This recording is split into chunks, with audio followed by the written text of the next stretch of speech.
अल्हम्दुलिल्लाह अल्हम्दुलिल्लाह नहमदुहु व नस्तईनुहु व नस्तगफिरुहु व नु'मिनु बिही व नतवक्कलु अलैहि व नऊज़ु बिल्लाहि मिन शुरूरि अनफुसिना व मिन सय्यिआति अमालिना मन यहदिहिल्लाहु फला मुज़िल्ल लहु व मन युज़लिल्हु फला हादिय लहु व नशहदु अल्ला इलाहा इल्लल्लाहु वहदहु ला शरीक लहु व नशहदु अन्न सय्यिदना व मौलाना मुहम्मदन अब्दुहु व रसूलुहु अऊज़ु बिल्लाहि मिनश शैतानिर रजीम बिस्मिल्लाहिर रहमानिर रहीम क़ुल इन कुन्तुम तुहिब्बूनल्लाह फत्तबिऊनी युहब्बिबकुमुल्लाह व यग़फिर लकुम ज़ुनूबकुम वल्लाहु गफ़ूरुर रहीम वक़ाल नबी सल्लल्लाहु अलैहि वसल्लम इस्तहयू मिनल्लाहि हक़्क़ल हया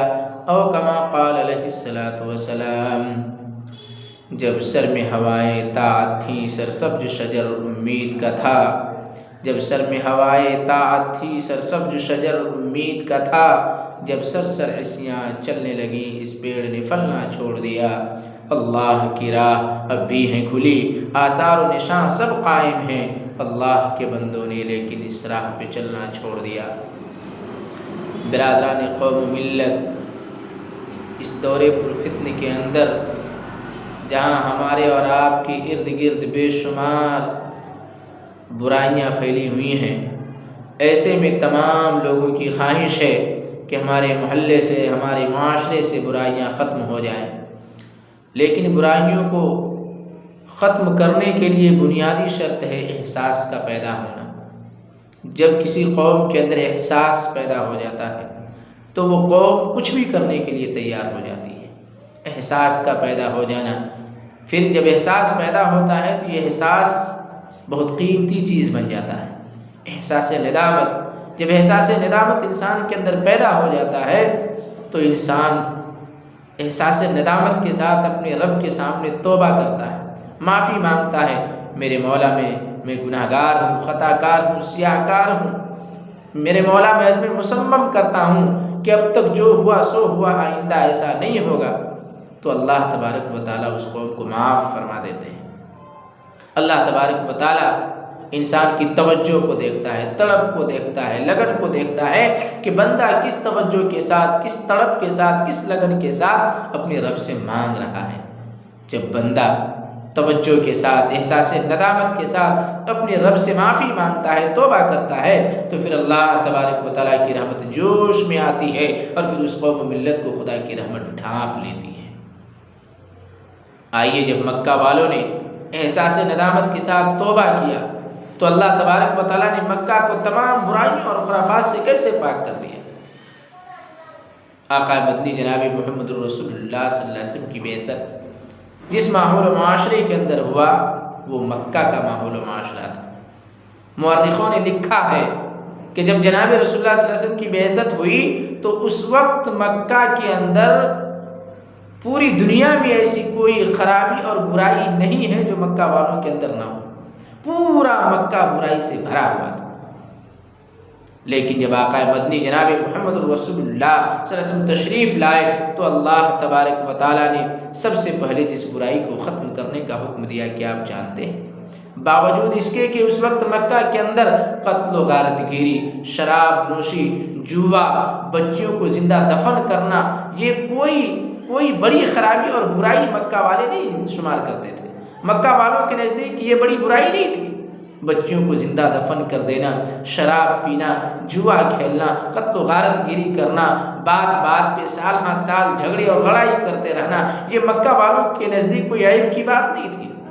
लेकिन इन तमाम खराबियों को होते हुए, इन तमाम बुराइयों को होते हुए, और ये बुराई मक्का वालों के अंदर इस तरीके से उनके रगों और पाँव के अंदर घुस चुकी थी कि जब मक्का वालों में से किसी शख्स को ये खुशखबरी दी जाती थी कि उनके यहाँ लड़की पैदा हुई तो फिर उनका आलम क्या होता था।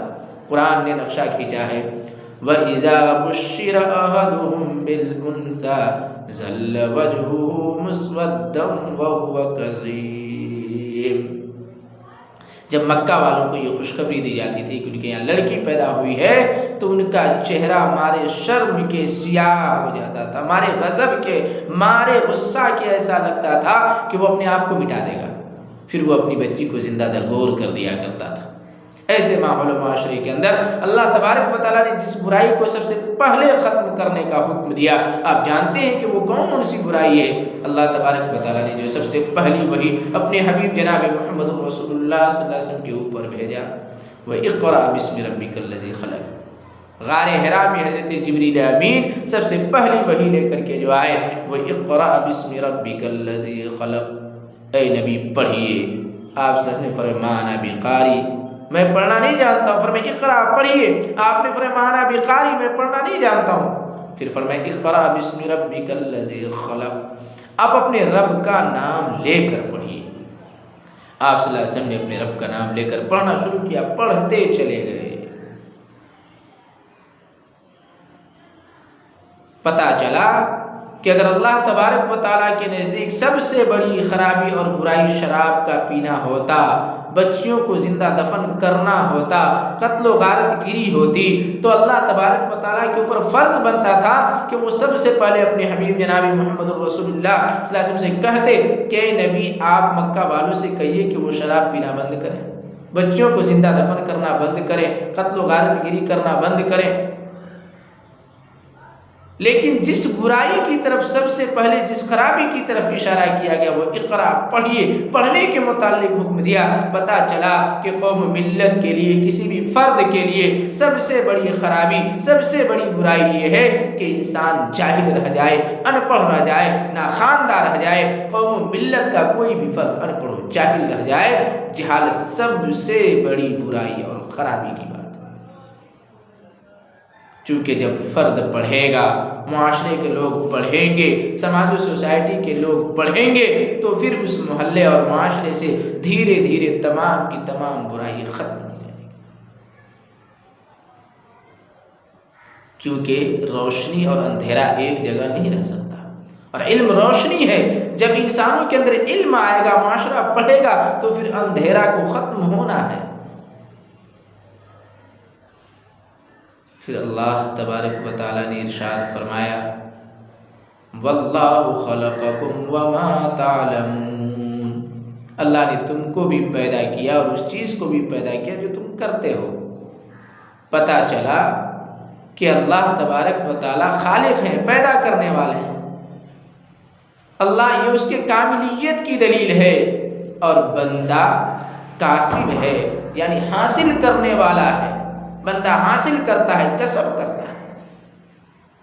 अब अगर बंदा अच्छी चीज़ को हासिल करता है तो वो आमाले हसना कहलाता है, और अगर बुराई चीज़ का कसब करता है, बुरी चीज़ को हासिल करने की कोशिश करता है, हासिल करता है, तो वो आमाले सय्या कहलाता है। फिर तमाम चीज़ों के अंदर क़ुव्वत व ताकत पैदा करने वाली ज़ात अल्लाह की है। कुरान कहता है फ़आलुल लिमा युरीद, अल्लाह जो चाहता है, जैसा चाहता है, करता है। लेकिन जब इंसान के अंदर तवज्जो, तड़प को देखता है, उन तमाम बुराइयों को देखिए। मक्का वालों को सबसे पहले जिस चीज़ का अल्लाह तबारक व तआला ने अपने हबीब को हुक्म दिया कि मक्का वालों को बोलिए, आप भी पढ़िए, मक्का वालों से भी बोलिए कि वो पढ़ें, तो फिर सारी बुराइयाँ खत्म। पढ़ना तो बहुत सारा पढ़ना है, कौन सा पढ़ना मुराद है? वो पढ़ना जो इंसान के अंदर एहसास नदामत पैदा कर दे, तौबा की तौफीक अता फरमा दे, तवज्जो इल्लाह, अल्लाह की तरफ माइल कर दे। पढ़ने से मुराद वो पढ़ना है। वरना अल्लामा इकबाल ने फरमाया कि बहुत सारे तालीम अल्लाह से करे दूर, तो तालीम भी फितना, अमलाक भी, औलाद भी, जागीर भी फितना, नाहक के लिए उठे तो शमशीर भी फितना, शमशीर ही क्या नारे तकबीर भी फितना।